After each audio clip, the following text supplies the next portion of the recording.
எங்கள் தேனி மாவட்டத்திற்கு சென்ற கடைசியாக நடந்த பட்ஜெட் கூட்டத்திலும் அதுக்கு முதல் விவசாயிகளுக்கு கொண்டு வந்த பட்ஜெட்டிலும் அவர்கள் வாக்குறுதி கொடுத்திருந்தார்கள். தேனி மாவட்டத்தை பொறுத்த வரைக்கும் வாழை சாகுபடி சின்னமனூர் பகுதியை மையப்படுத்தி ஓடப்பட்டி, காமாட்சிபுரம், பெரியகுளம், தேனி ஒன்றியத்துக்கு உட்பட்டு வாழை விவசாயிகள் பல ஆயிரம் ஹெக்டேர் பயிரிட்டு வருகிறார்கள். தற்போது முக்கணி என்ற சிறப்பு திட்டம் சந்தோஷமானது, வரவேற்கத்தக்கது. ஆனால் அந்த திட்டத்தின் உள் பகுதியை பார்த்தால் 5220 ஏக்கர் பரப்பளவில் விவசாய சாகுபடிக்கு ஊக்கமளிக்கப்படும் என்று கூறியுள்ளார்கள்.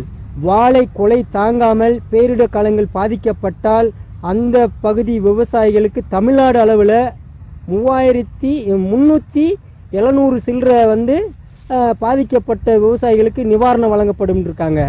12,000 கோடி 75 லட்சம் ரூபாய்க்கு ஊக்கம் அளிக்கப்படும் அப்படின்னு கூறியிருக்காங்க.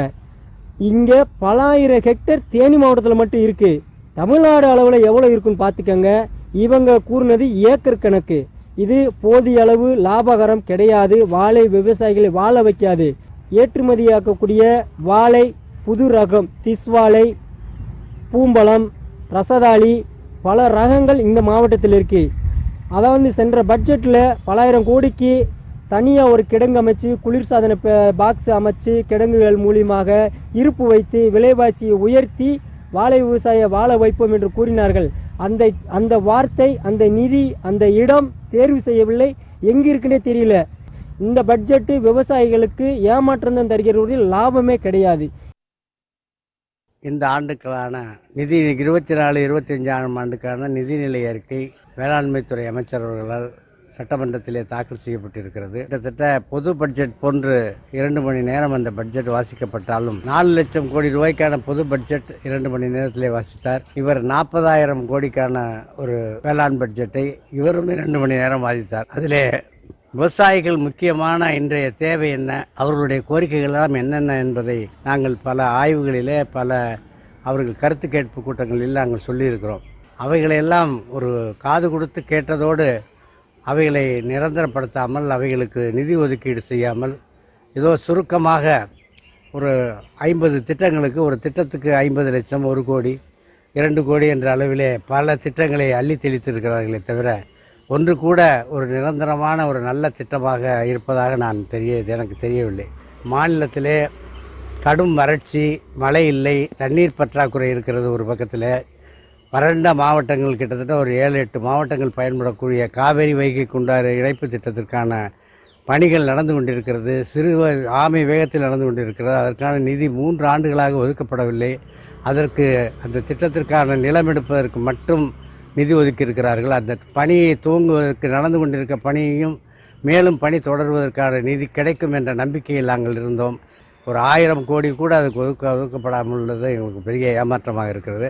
அந்த மண் கெட்டுவிட்டது என்று நாங்கள் பல ஆண்டுகளாக சொல்லிக் கொண்டிருக்கிறோம். அந்த மண்ணுக்கு உரப்படுத்துவதற்கான திட்டத்தை அறிவித்திருக்கிறார்களே தவிர அந்த மண்ணுக்கு திட்டமிடுவதற்கு என்னென்ன தேவை, அந்த விவசாயிகளுடைய தேவையை அவர்கள் அறிந்து அவர்களை செய்வதற்கு இயற்கை விவசாயம் செய்யக்கூடியவர்கள் ஒரு ஏக்கருக்கு ஒரு 15,000 ரூபாய் அவர்களுக்கு ஊக்கத்தொகையாக கொடுத்தால் அவர்களே அதற்கு தேவையான இயற்கை இடுபொருள்களை தயார் செய்து அந்த மண்ணை வளப்படுத்திக் கொள்வார்கள். அதுபோன்ற திட்டங்கள் இல்லை.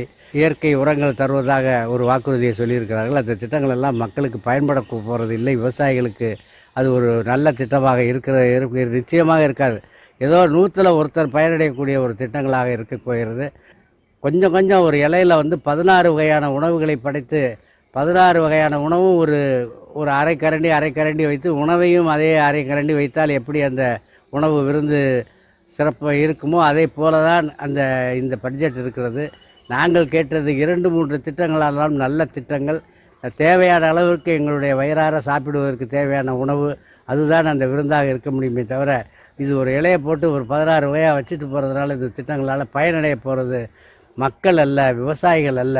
இது ஏதோ திட்டங்களுக்கு அவர்கள் 1008 திட்டங்களாக இருக்கும் என்பது மட்டும்தான் எனக்கு தோன்றுகிறது.